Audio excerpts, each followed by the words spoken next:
In today's video, I'm going to teach you what is a webhook and how to create webhooks on Discord. A webhook is a simple doorway that lets another app send a message straight into a Discord channel.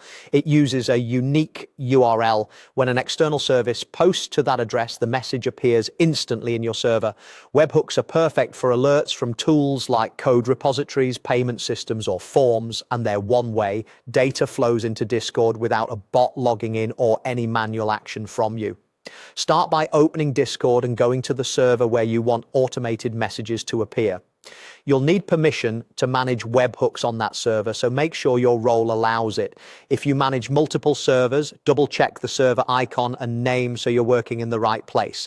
At the top of the channel list, open the server menu and choose Server Settings.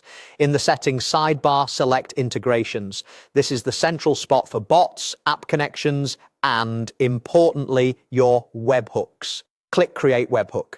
Discord will add a new webhook with default options. Select the newly created webhook to open its details. This is where you control how messages look and which channel they post to, so a quick review here will save you confusion later.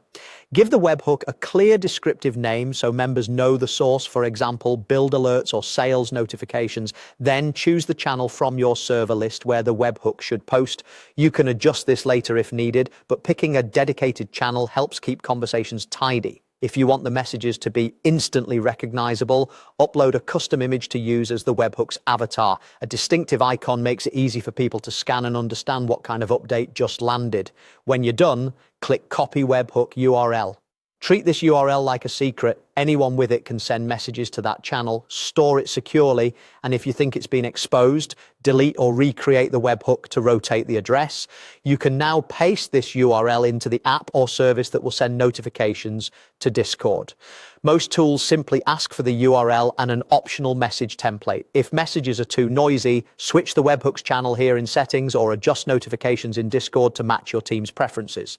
To recap, you opened Server Settings, went to Integrations, created a webhook, customized its name, channel and image, and copied the URL. That's all you need to start piping useful updates into your server, right where your team will see them.